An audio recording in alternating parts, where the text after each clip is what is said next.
Ladies and gentlemen, we've got an amazing panel with some very familiar faces that you might even recognize on this coming up panel, which is all things NFTs, including answering the questions such as, should they be about collectability, utility in 2023, or both?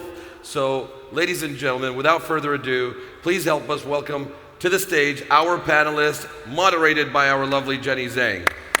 I'll get my phone.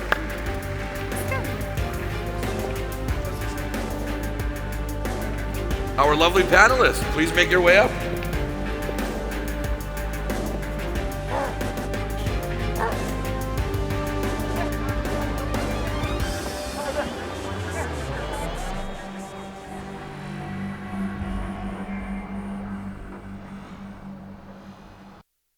Nice to meet you. How Good are to see you? you. Hi, I'm Andy. How are you? Good to see you. Good to see you. Good to see you. Wow. Oh, it's bright. Good to see everybody. so Hi. positive. Let me find the script. Just to make sure we have your profiles correctly. Oh, that's great. Sure. Sure. Thank you.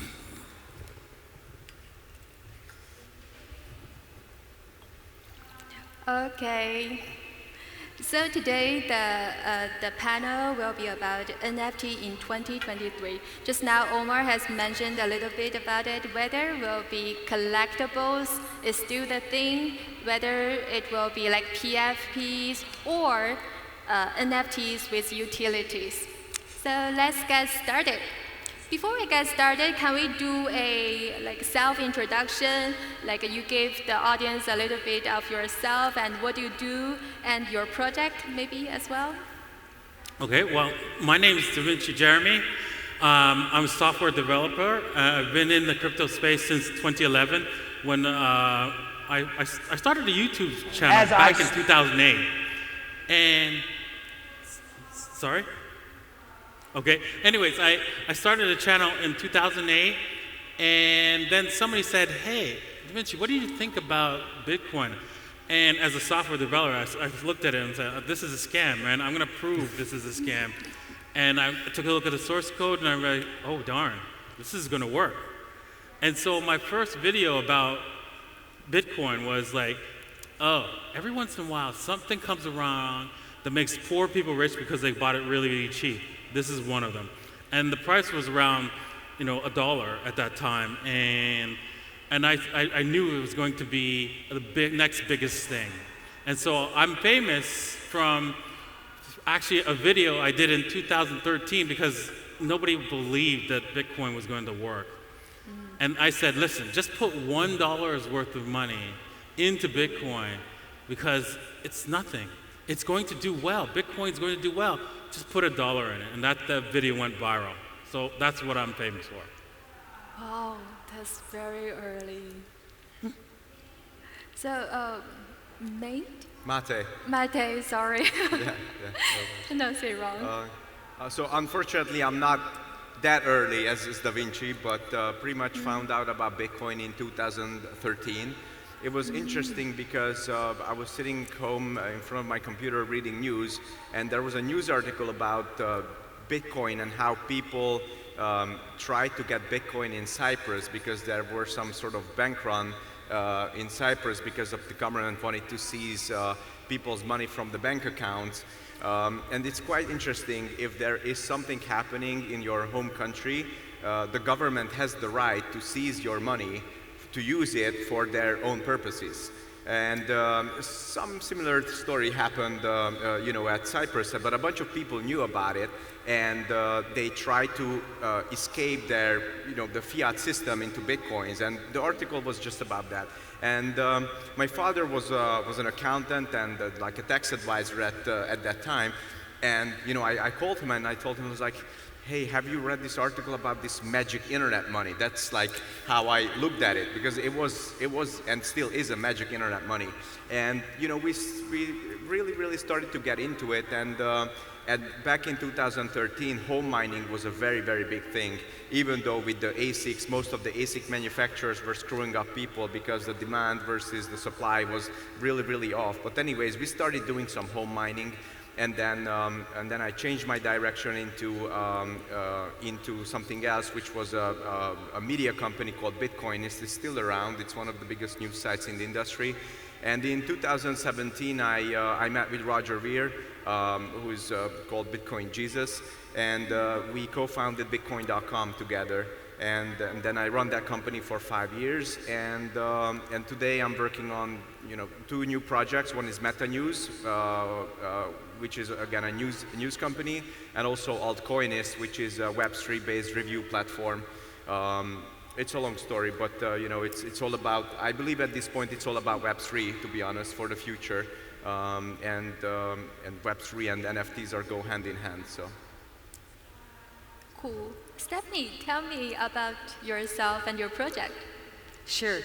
I'm very pleased to be with you this afternoon. So my name is Stéphanie Bretonnière. I'm the CEO and founder of Power3 and WeImpact.world.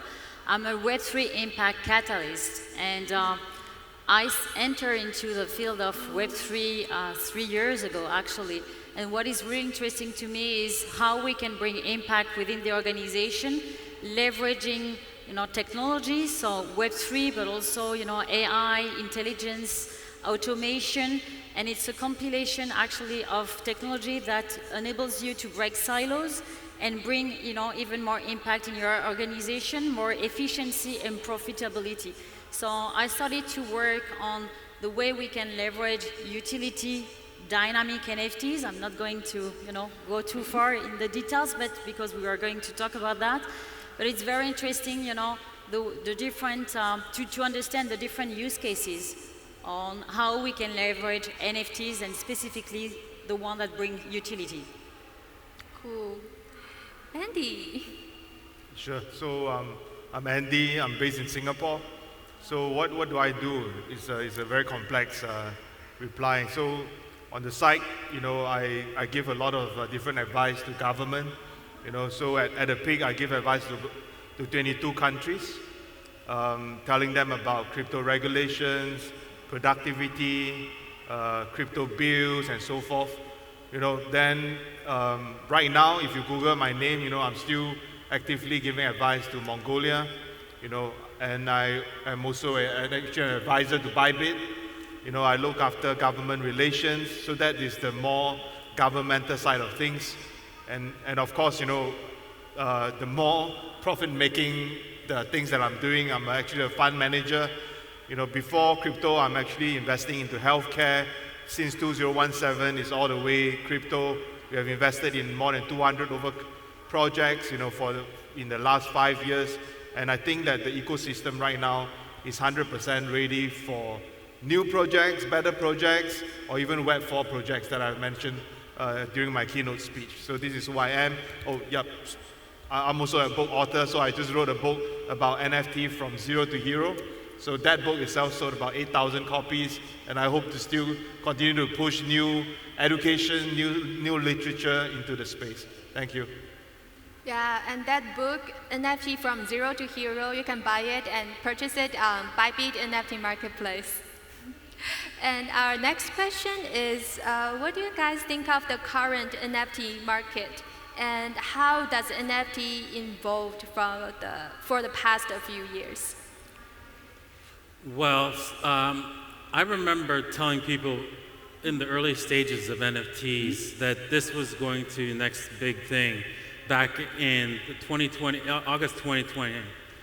At that time, the NFT market was a $250,000 in volume per day. But I knew that this was going to be huge. You have artwork that you can actually purchase, or cards that you could actually purchase now at a cheap price, and then people will find collectible value to them. And we do this right now with our physical artwork. But the difference is, if you sell your physical artwork to somebody else, the artist doesn't get any piece of that. But with digital art, NFTs, the artist continues to receive revenue. This is huge, because that allows the artist to create more great works. That's what I saw earlier on. It grew from that to okay, well, not just art, but actually a way of connecting with your community and being part of your community and making them feel like they are part of the artwork, part of what makes the NFT great. And that's what it expanded out. From there to, hey, you know what? The community wants even more from that. They want different benefits that other people would not have if they don't have that particular NFT, because you know they actually own it for sure. And so it has grown even further, and I see in the future NFTs will continue to grow that much more, because there's going to be now dynamic NFTs where your NFT could actually change as, for example, something in the real world changes, and that's going to be absolutely incredible. Mete? So I'm very, very happy and optimistic eventually about the NFT market and where it is today. Everyone, including myself, I think likes to collect things. When I was younger, I was super into NBA, and I still remember I have this big pile of NBA cards at home because I was collecting them. And it's still actually a huge market today if you have, very, very old cards and that are very rare. Of course, you have to look at the rarity and the numbering on the cards and all that. It's pretty similar to NFTs. A lot of people have been collecting stamps. Now it seems pretty old school, but back in the day it was a huge thing. And the number one thing I love about NFTs is that NFT is a new way for the mass market, for the mainstream to enter the industry. Whether we're talking about crypto, whether we're talking about the blockchain, whether we're talking about NFTs, everything, the metaverse, everything is connected, interconnected within this industry. And so, as we go in time, big corporations, big companies are going to figure out their ways to get into this collectible business. Big sports teams are going to do something. Just recently, Porsche, I'm not sure if you have heard, but Porsche did their NFT series. Of course, some people said it wasn't very good, but at the end of the day, people who like Porsche or they have like a 911, they figured out their ways how to connect their, Web3 wallet and started to do the mint. So what we can see is that these big corporations are going to onboard the next generation of users into the industry, and I heard that it is really possible that by 2028 there will be 1 billion users within the Web3 market, and I think the big wave is actually going to be led by NFTs, and I'm very hopeful about that. Yeah, me too. And Stephanie? I think it's important to emphasize the fact that we should be more precise when we talk in 2023 about NFT, because in people's minds, still today, NFT is linked to NFT art. But we have now 4 types of NFTs. NFT art, utility NFTs, utility dynamic NFTs, and soulbound tokens. So it's important to understand, the differences and how you can leverage those different types of NFTs according to your business. Because we essentially, consider NFTs for art, digital art, but, in my point of view, this time is over for many reasons, because it was a bubble, and we can see in the figure right now that the market lost 90% of its value. And the reason why, for me, of course, there is the bear market, and we can explain, and link that to that situation in the crypto space. But on top of that, I think it's important to understand that it was new, so it was very attractive to many people. And I remember that people started to talk a lot about, NFT art after Beeple, events. And what is interesting is actually, over the months, it was easier and easier, to create your own NFT collection. So there were no more scarcity. And that's the reason why also the NFT art collapsed, because if everyone is able to create his own collection, what the point to, pay your NFT, 2 Ethers or, or even more. So that's something very interesting. So the thing is, for me, the evolution and the different new type of NFTs are even more interesting because you bring purpose. And that's where, you know, every corporate can really leverage the benefits of the NFTs. Yeah, I totally agree. Andy? Sure. I think by now we would agree that, you know, the new form of asset is in the digital world. And NFT will definitely be one of the more important piece. You know, bearing in mind that, you know, like the Mate have mentioned, that, you know, a lot of us, you know, including myself, I'm an NBA fan, you know. So I collected all the cards that we talk about, and since I'm in Singapore, it all turned moldy. You know, it's no longer really that collectible and sellable. But then if you are able to preserve all this on asset, on NFT, you know, that can actually bring you decades and decades. You can pass down really from generation to generation because all these are on-chain, you know. That's of course with the pretext that, you know, blockchain is forever, you know, existing in this world, right? But bearing in mind, you know, I also want to say a few things, you know. Right now in this current market, everyone is chasing after a certain hype or a certain trend, right? I have friends, the younger ones, they will tell me, now it's about regenerative artists, right? Then some of them, they will come and tell me that, oh, that particular artist is going to be very famous and so forth. To me, in many ways, these are very speculative, and it's very similar to the traditional artwork, right? So as crypto native, all of us here, you know, I do believe that we look at the technology a lot more than just the hype or just the money, you know. The technology itself is the thing that is going to bring you and walk you through the whole journey. You know, big brands, Nike, you know, Porsche, for example, I think what they are trying to do is to understand the market and stay connected with their customer using the Web3 technology. And we can't fault them. But the underlying connection between their customer and themselves is actually the technology. So I view technology, NFT technology itself as something that is of maybe a higher priority to me. So again, you know, whatever the case is, I still think that the technology plays a very big part. You know, not just the NFT hype. Yeah. Yeah.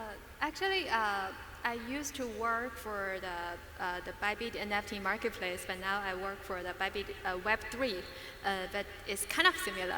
So, like many of you has mentioned before, like during your speech, yeah, like when NFT first started, they're all like PFPs and Rs, and now we're seeing more NFTs with utilities, which bring us to the next question. So how do you define the utilities of NFT? Why is that important for the future of this technology? Well, I don't think utility is the only way for the future for an NFT, because you have like baseball cards, right? It's a utility of a baseball card, right? It's just because it's a collectible and it has the data of the player. What could be useful is that what if that data of the player were to change as he continues through his career, and that card stays connected to his career through oracles that's reading data off of the real world. That's something that's also valuable, not just a utility. Oh, you get to meet the baseball player. That would be an example of a utility if they wanted to add a utility to the baseball card. So utility is just one means of giving any kind of NFT a value, but it doesn't have to have utility in order to have value. That's true. And I think? I have to say, I really agree with DaVinci. The whole space is all about, oh, are we talking about utility? Are we talking about the security? Of course, in the context of tokens, but we can also talk about the NFTs here. Like he said, if the collection is about collecting something, collecting baseball cards, NBA cards, whatever, it can or cannot be a utility. It really up to whoever is creating that collection. And I think at the end of the day, I really like the art aspect of the NFTs. And if you're talking about art doesn't always have utility, or actually most of the time does not have a utility. However, because of the technology that is behind NFTs, the technology that the blockchain can bring us in the context of NFTs, I believe that the opportunities are really endless when it comes to NFTs.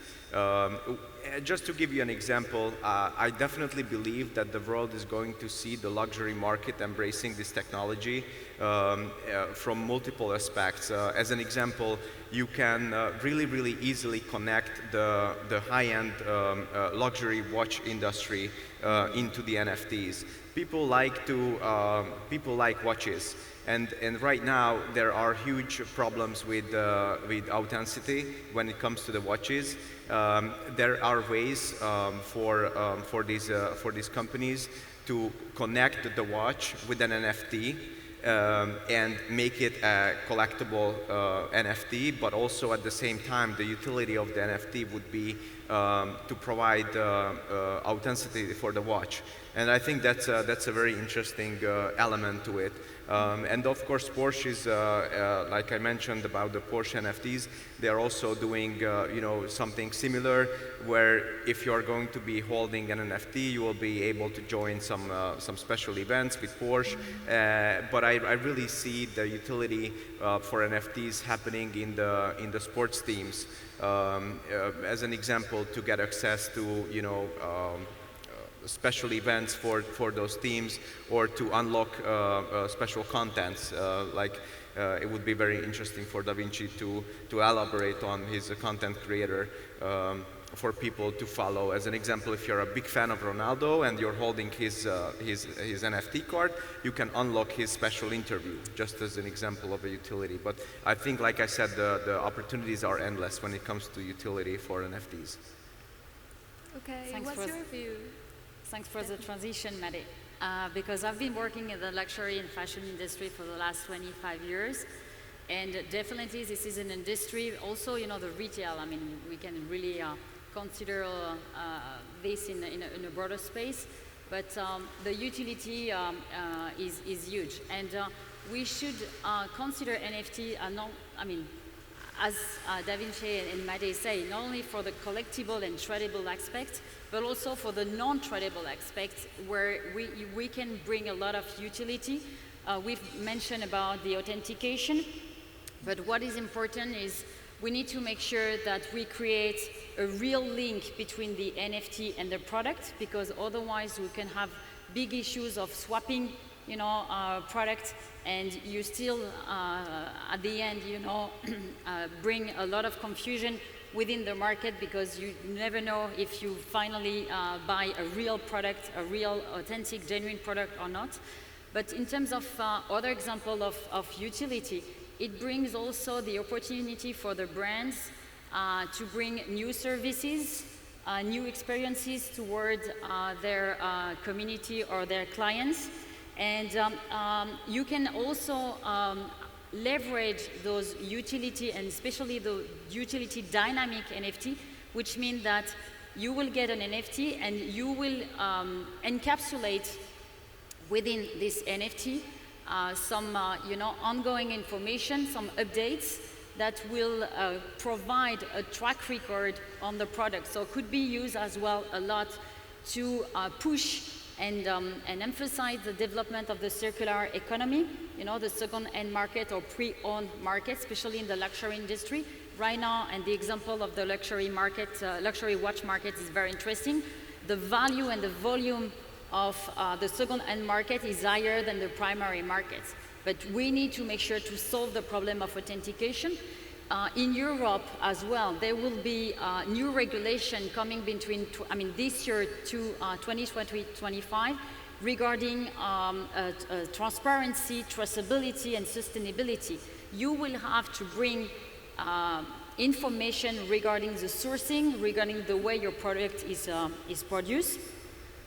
And this will be, new regulations. So you will have on top of your product to create a digital twin and embed, all this information into an NFT. And what is super interesting, let's take an example of Shopify. They have developed this ecosystem for e-commerce, but to speed up, their development, they have leveraged, the development of other plugins they actually offer through their ecosystem to their clients. So imagine the way that you can leverage utility dynamic NFT, embedding decentralized dApps, so decentralized application within your NFT. So you can create another type of, world and experience for your consumer. But not only for your consumer, actually. I should also emphasize the fact that we talk a lot about consumer, but regarding your employees, it's a way to prove, it's a proof of learning, a proof of contribution, a proof of attendance, and the consequences of those way of proving, what you have done, it's also a way to get rid of, sorry for my French, bullshit, or greenwashing for the sustainability. That's cool. Oh, that's great. That's great. I'll keep things a lot simpler. I think we just got to go back to the really basic thing, right? So whether a baseball card is there a utility, right? Whether art pieces is there a utility? Yes, there is. The utility is to authenticate. Authentication is one of the key utility, right?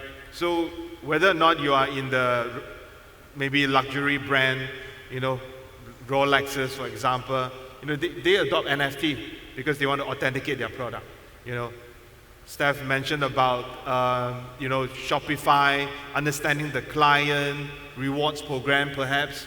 That's NFT itself is to authenticate that this client exists, right? It's a unique DID, for example, right? So I think to keep things very simple, I still think that the very basic authentication process using the NFT is one of the key utility.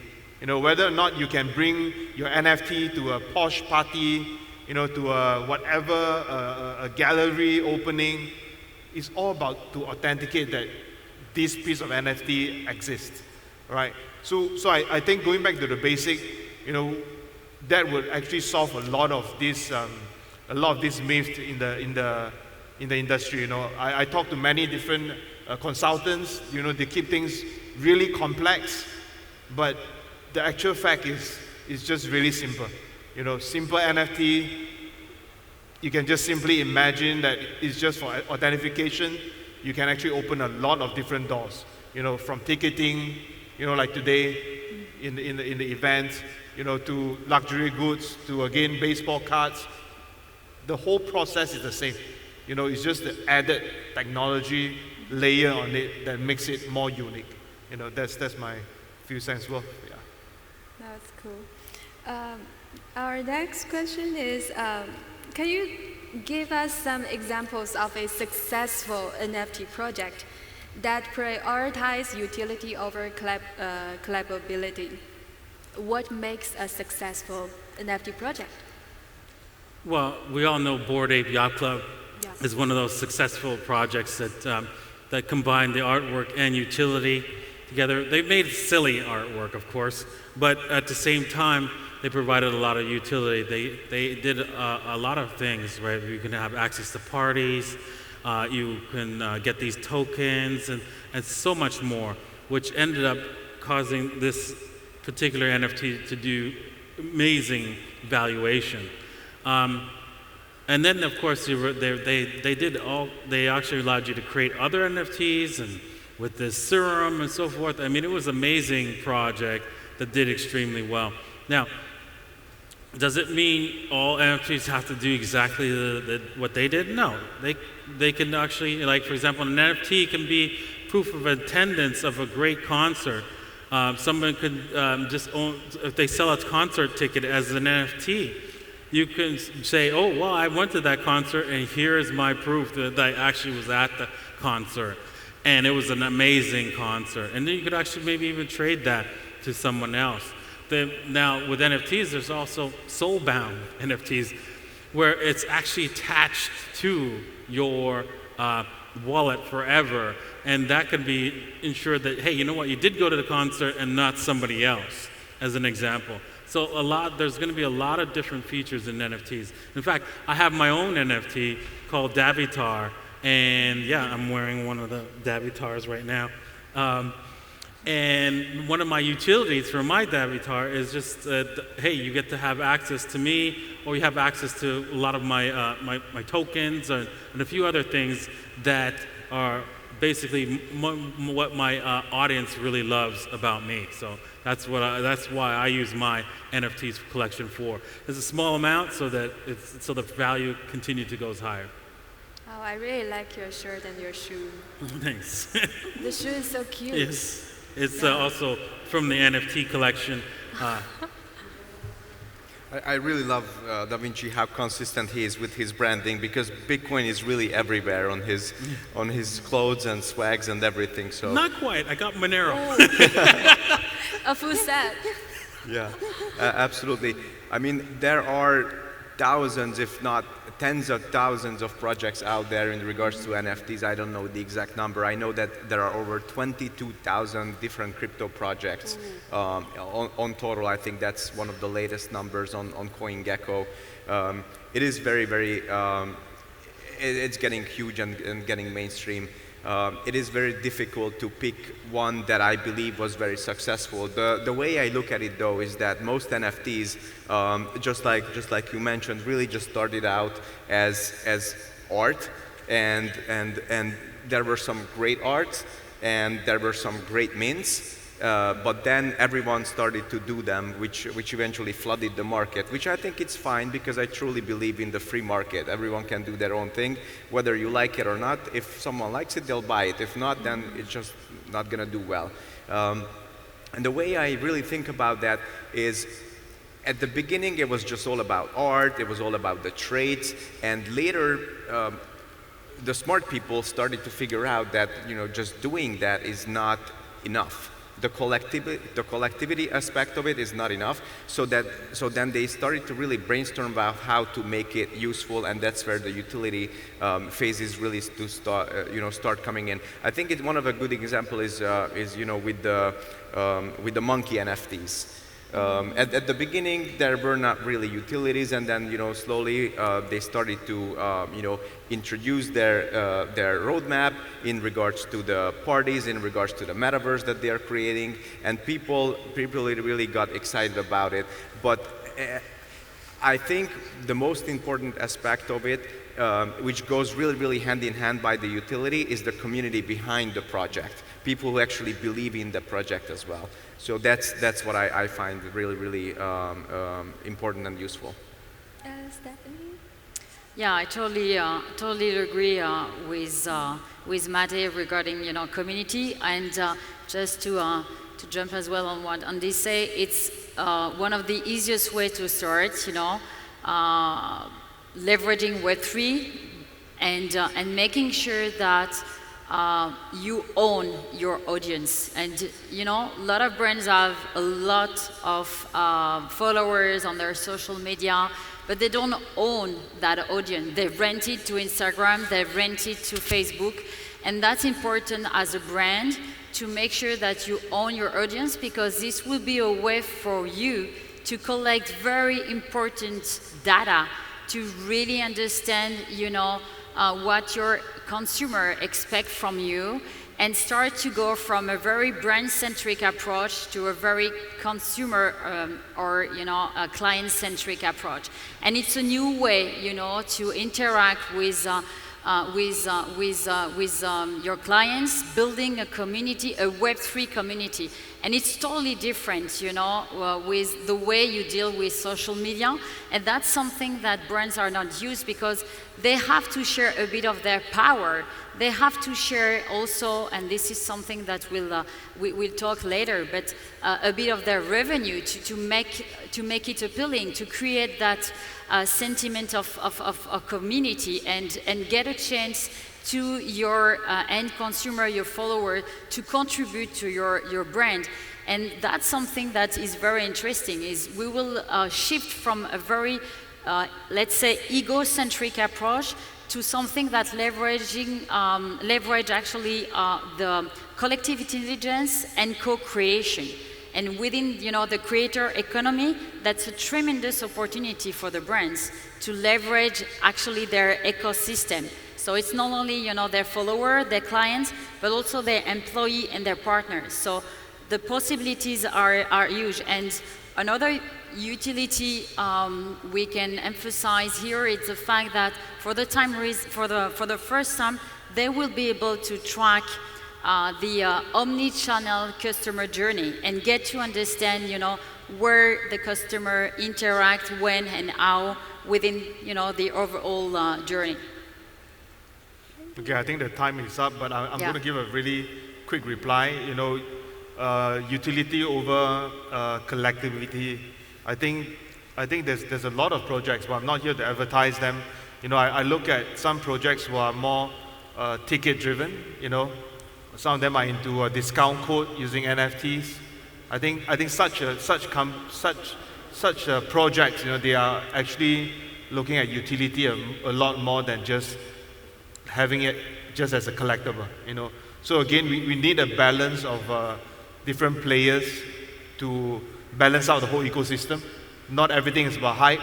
Some of them have real utility and usage, and that could be one of the key things that we should really look forward. Thanks for all panelists for your insightful sharings.